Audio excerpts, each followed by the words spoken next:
All right, so the day has come. This is my last day with my beloved 2018 Tesla Model 3. Between the prices of used Teslas tanking, the craziness that Tesla's man in charge has kind of unleashed in the country, and not even just politically, just kind of socially and just, human decency wise, I can't keep driving this thing around. I love this car. So I'll start with that. It's fast as hell. The software and technology is incredible. The interfacing with my app is unbelievable. But at the end of the day, you got to put your money where your mouth is. So, just wanted to film this as I'm, getting myself prepared to turn this in. I just cleaned everything out. All that's left in my car are, 4 or 5 little devices and keys, my phone. I'm going to be turning this in. Between owing money still, being upside down, the high mileage and the repairs, and the insanity of the guy in charge, I just can't justify keeping this just to see it out and have the thing paid off. So as this storm rolls in, I don't want to be a part of the storm anymore. So stay tuned. All right, so the day has come. It is the next day. Can you tell where I'm at? Yeah, okay. I guess you can tell I'm at a Honda dealer. There's the Tesla right there next to my new car. Honda Prologue, 2024 Honda Prologue. Not my first choice of EVs if I was choosing the best EV out on the road, but the incentives were unbelievable. $16,000 plus knocked off the price of this brand new car. It was like $56,000, $57,000 brand new. This is the Prologue Touring, all-wheel drive, dual motor, about 285 miles on a single charge. It's gonna be an adventure. I mean, I'm gonna miss this car a lot. I'm backwards here. I'm gonna miss that car a lot. And this Prologue, I'm literally gonna be paying $120 less a month. I am going into a lease, so it's not, I'm not buying it, I'm not owning it, but $120, $115 less a month to be in a brand new vehicle. The process here has been a little bit cumbersome and tedious. The sales folks have been great, but they don't know how to really sell these things yet because Honda and GM and all the interfacing is not worked out. It has been kind of ridiculous. The Honda Link app doesn't really talk well to the car, which doesn't talk well to OnStar. All of it together does not really work. And I say OnStar because remember, this is built on the GM Ultium platform, which is the same platform and same base underpinnings as the Chevy Blazer, as the Cadillac Lyriq. It's very Honda on the outside of it, but it's very, very GM on the inside. And so is all of the technology, and so is all of the interfacing and software. And again, if you've watched other people's channels, you kind of know that you can use these on the Tesla supercharging network, even though Honda literally just said the other day, oh, they're finally going to be available in June of 2025. That's not really the case, because you can also use these now on the Tesla supercharging network if you trick the app into thinking you're driving a Chevy Blazer. It literally is that easy. But this is the pickup day, my 2 cars next to each other. The leasing incentives were only on the 2024s, so I would have loved to have had a newer Prologue because they have updated the motor and the range is about 10 miles more, but I can live with a 2024. It's only 5 or 6 months old at this point, has 23 miles on it, and it's going to be exactly what I need. A higher up car, a wider car, more space in the back, similar range to what my 2018 has, and it's going to be an adventure. I'm excited about it. Let me know in the comments below if you've ditched your Tesla and what you've gone to. So I'm kind of anxious to see how this works out on the road, out on the highway for road trips and things like that, because Tesla makes it very, very easy. Their network is everywhere. You can charge quickly and get back on the road. This is not going to be the same experience. I can't charge everywhere. I can't charge quickly everywhere. I mean, even all the version 3 superchargers, I can't use all of them. You have to go into the Tesla app and click charge my other EV, and then it only gives you some superchargers to choose from. Every version 3 is not non-Tesla friendly. So it's kind of a trick to figure out how to drive this thing out on the road on road trips. If you're not using EVgo, you can use EVgo and Electrify America and ChargePoint, but those don't really exist around me here in central Pennsylvania. So I'm really going to be stuck with using Tesla's network still, which I'm fine with. I bought an adapter from the local Cadillac dealer. By the way, the Cadillac, Chevy, all of the GM products all have the exact same adapter. And guess what? It works on this car too. So, Honda is being a little bit disingenuous by saying, wait until June for the Honda approved, NACS to CCS combo adapter. No, Honda, it already works. It's going to be fine. This is the exact same adapter. You're just going to brand it with Honda stuff and charge me more money for it. But anyway, this is an emerging technology. It's an emerging science. It's still not perfect. The infrastructure is definitely not there, but I'm still pumped for it. I'm really excited to kind of just figure this out and be at the forefront of where the future of the auto industry is going. Once the software and technology talks better, it'll all be fine. Right now, it's not so much fine. I do have to do a lot of planning and thinking ahead and, maneuvering in my mind to make sure I'm fine out on the road. But yeah, that's where I'm actually going right now. I'm going to Pittsburgh today. The same day I bought this car, I'm heading out west in Pennsylvania, a 200-mile journey to see how this thing works out in the real world. So as soon as I left the dealership, I went to the nearest version 3 supercharger to charge up. I didn't even get to go home actually with the new car yet. So I got there with 79% and set the charge level to 95%. It said it was going to take about 40 minutes or so. Now that is not fast, and I fully admit that. It is the biggest complaint I have so far after owning the Prologue for a few weeks. It doesn't compare at all to Tesla's charging speed. Its charging curve and its drop-off is, well, a bit dramatic, but more on when this car actually charges quickly to its full capacity actually later on in the video, so stay with me here. But look at this. This is how I had to park to charge this thing, literally sideways at the gas station, perpendicular to the supercharger. It's kind of crazy. The cables are just not long enough. You should have seen the faces on the Tesla owners who were there charging. A little bit anxiety inducing. The car was charging at a measly 35 kilowatts for the first 10 minutes or so. Not horrendous, but absolutely not great either. This sheets wasn't slammed, so I felt okay taking up 2 regular parking spots, and no one gave me any problems, so whatever. Definitely got some weird looks for sure, but hey, I do YouTube videos and get YouTube comments. I can take the heat. Nope, not the drive-thru. Not a drunk driver. Just a Honda Prologue owner trying to make use of the Tesla supercharger. Yeah, look at that.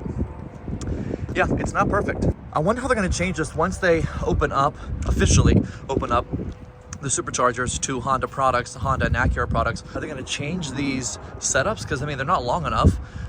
You pull into one, you block another for an actual Tesla owner. Yeah, it's kind of weird. It's kind of piecemeal together. It's not perfect by any means, but hey, I'd rather spend 15 bucks to fill up versus 70 bucks to fill up. The timing, I'm not used to yet. It's slow. It's definitely slow. I knew it was going to be slow, but it might be a little bit slower than I thought. So stay tuned. I'm saving money, but yeah, I guess time was worth money too. Okay, so I only charged the car to 92%. I just couldn't wait around anymore for it to hit 95%. And speaking of 95, this was about 90 miles into the trip. I was going about 65 miles an hour. Yeah, pretty slow, but again, remember, this was 3 hours into my ownership and I went right into a road trip. I had no idea what to expect or how to anticipate what the car would do. Okay, let's talk ride quality though. The ride was unexpectedly quiet. Yeah, pretty surprised. Hondas can be a little bit rattly and unrefined on the inside as far as cabin noise goes, but this being a GM, I don't know, I kind of find it definitely was different. It was a comfortable ride too. The steering wheel feels beefy and excellent in your hands, although there is certainly some understeer. I found myself not really going exactly where I wanted the car to go on some on-ramps and off-ramps. Yeah, definitely kind of not what I expected. It's a soft, lofty kind of ride though, not exactly floaty, but not rough and tough either. The ride height is perfect. The car is enormously wide though, but good stuff all around, can't really complain. And one thing I want to stress again, I'm not boycotting Tesla with this move. The Elon craziness was just one feather in my hat of reasons of moving on and leaving Tesla behind for now. I'm still using their supercharging network, obviously, on this GM Honda product, so it's not a full boycott. So don't, misunderstand me here. I'm not boycotting Tesla. So if people choose to focus on that one reason and call me a snowflake or another, derogatory name, well, that says more about their comprehension skills and understanding than it does my own. All right, end of rant. All right, so I have made it to my final charging stop of this trip out to Pittsburgh here in New Stanton, Pennsylvania. I got here with 29% left, plugged her in, everything took right away, just went into the Tesla app, hit charge my non-Tesla EV, and it instantly connected and started charging. I hit 134 kilowatts, I think pretty much almost instantly, which was amazing. When I got here, 2.7 miles per kilowatt hour was still my average, which is pretty much where the car stayed the entire journey. It got here at 29% with 81 miles of range left. So 81 miles of range at 29% is not terrible. Like I said, I babied this thing on the way here. I did not go super fast. But also I want to point out, look at how I had to park. Thank God this trailer stall was available, because I could pull up right next to it. But look, I'm like half out of the parking spot. This actual, display of Teslas that, they're the ones who are supposed to be here are probably like, what the hell am I doing? But yeah, it's in, those owners just came out and gave me the weirdest face. I had to park next to this stall. That's the weirdest part. These cables have to be longer. They have to be longer. I just don't know how else it's gonna work. Yeah, this is one of the very few version 3 superchargers in Pennsylvania that are on the routes I need to charge this thing and make it work. Again, I'm only charging at what, probably, let me go look actually, so I can tell you. I can hear this thing making noise. So I'm at 34% already, and I'm at 98 miles of range. Let's turn the car on and see what it's charging at. So the car tells me 135 kilowatts. 135 kilowatts, that's not bad at all. Let me turn the camera around here for you. There you go. Can you see it all? 134 kilowatts. Yeah, not bad at all. That's much faster. I mean, this thing tops out at 150 kilowatts, so I will take 134. That's crazy. I'm only going to charge it to like 65% or so, just so I have enough to continue my journey. I've got about, I don't know, 35-40 miles left. I'm going to park it overnight, over the weekend. I just want to make sure the car has enough to get me around town while I'm out here visiting family. And if you're thinking about getting a Prologue, let me know your questions. I'm only a one-day owner at this point, but there's more than enough that I've experienced and done research on. And I also want to shout out another channel, Adam's Everything. He's super knowledgeable about the Prologue. He lives in West Virginia, sort of in this area, and I've learned so much from him watching his videos the last week and a half before I decided to pull the trigger on this thing. 2 days later. All right, sitting outside enjoying my first charge of my trip back home after my first road trip with the 2024 Honda Prologue. Yeah, I'm wearing the same outfit, the same hat I was the other day. Don't judge. Anyway, back here at the New Stanton, Pennsylvania supercharger stop, and my car has been charging for about 20 minutes or so. It's still charging at 104 kilowatts at 52% or so. I plugged it in around 30%, around 29-30%, and it ramped up to 147, 148, and it stayed at 150 kilowatts for about 30 seconds. That is the peak charging speed for this Prologue. It does not charge as fast as Teslas do, and I hit peak charging speed around 30% for about 30 seconds. It was actually pretty impressive. So I'm sitting here for the next 30 minutes or so. I'm charging this up to about 90% because I really can't charge on my stretch of the turnpike at any of the DC fast chargers that are available. There are a few between here and my home back in central Pennsylvania, and unfortunately I can't charge at those Tesla superchargers yet because they're not open. They're version 3, but they're not open to non-Tesla EVs just yet. I'm hoping that changes sometime soon. So just like I had to do kind of on the way out, I'm gonna have to baby the car on the highway and not really go 80 miles an hour or 75 miles an hour, which is gonna suck. I eventually will be able to do that once these other superchargers open up to the Honda network in June of this year. I'm not gonna lie to you, getting used to the software, because it's all GM software, and getting used to the charging life that I'm now gonna have is definitely gonna be different. It's not as smooth and it's not as easy as it was with my Tesla. If this didn't have a trailer pull-through kind of stall to the side, I'd be parking all kinds of crazy like I did at the beginning of this trip and really kind of putting my car in the way of everybody else.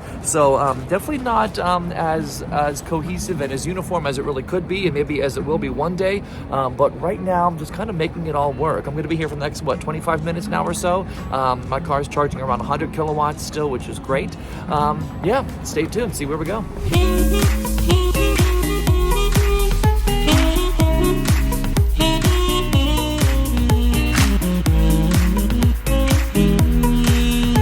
All right. right, so I have made it back to my home base in Harrisburg, Pennsylvania. About 2.5 hours, 2 hours and 40 minutes or so of straight driving on the turnpike without stopping to charge, stopping to pee, stopping to eat, stopping to do anything. And the Prologue did a great job. I'm really actually impressed with the efficiency. I got actually better efficiency on the way home than I did going out to Pittsburgh, and I was going faster. I actually got 2.8 miles per kilowatt hour, which was pretty incredible. I was getting 2.7 going out, and I was going about 65 the whole way. I had some headwind though, so maybe that was why the efficiency was less. I was going about 70, 71 the entire way home on this return trip, and I don't think I had any wind. It was kind of dead everywhere, so there was no wind at the tail, at the head, anything, but I got better efficiency. Again, the battery is new. It's only 474 miles old. It was also like 50 degrees today, so I kind of have a like optimal environment for this to really work out well. The car is packed back here. I don't know if you can tell. Look behind me. I've got a whole bunch of stuff in the back of the car, including a brand new TV. Well, brand new to me TV, but I was getting a TV from a relative. I was helping them move out to Pittsburgh, and I thought, why not bring the new car right from the dealership out to help you this weekend? My only complaint so far, real complaint, is that the charging curve is really noticeable. I mean, it charges quickly from 30% up until about 60, 65, and then the plateau begins to form. It's not immediate, but as soon as it gets to 60, 65, it stops to drop, and then once you get to 70 to 90%, and again, I was on a road trip, so I was charging beyond 80%. Once you get up to like 75, 80, 85%, this thing crawls. It is not a fast charge at all. So the charging speed or lack thereof at the higher end, once the battery is more full, is going to certainly be my biggest headache, my biggest bugaboo. I don't even have the Honda Link app synced up yet with my car because the dealership couldn't do it. I mean, we tried with OnStar and with Honda Link, and the systems were just not talking to each other. So again, the software, the technology, not all worked out yet. The kinks are still not worked out, and that's going to be a little bit of an annoying thing too. I got to go back to the dealership this week and actually have them fix that. I'm actually charging, by the way, for free at the grocery store because I'm back in town from my trip and I need to buy a few things. So I figured I'd stop here, charge for free for 2 hours, and get all my grocery shopping done for the week, all in one fell swoop. So that is what I'm doing. So before I wrap up here, the takeaways: the ride, comfortable, it's quiet, the seats are comfortable, the technology is good, it's decent, it's not the best, it is decent. I do love how efficient it is. It really does really well around town. Highway and long trips, perhaps a different story, but I love the interior. I mean, it's definitely American, it's definitely GM, but I don't mind it. I mean, for the price of what I'm paying for this lease, I can get over that. Love the big sunroof above me here, this big moonroof that goes all the way back, tilts as well. The Bose sound system sounds really decent. The steering wheel feels bulky and meaty in your hands. I love that as well, and I love the storage areas. There's a storage area underneath the center console, and there's a top part of the center console. So there's two little landing areas for all your junk, for all your stuff. So I've loved kind of this first road trip, my first experience. Usually you have a car for 3 or 4 months before you take it on a road trip. Not me. I decided to go right out of the gate, literally drove from the dealership to the charger and hit the highway. It was a little bit crazy. This car hasn't even been home yet. It's not even been in my house yet. So yeah, stay tuned for this next journey as I get used to this Honda Prologue and what things are to come. And let me know in the comments below what your thoughts are about getting out of a Tesla, or if you're going to a Tesla, why you're okay sticking with one. I love the cars. I really have no judgment about it. Let me know in the comments below your thoughts about the Prologue, any other questions you have for me that I can maybe answer for you, or let me know something I'm not doing right. Is there something I'm missing or something I should know about these cars that I maybe will learn as a new owner. I appreciate you guys watching. Like and comment and subscribe to the channel below, and we'll see y'all next time.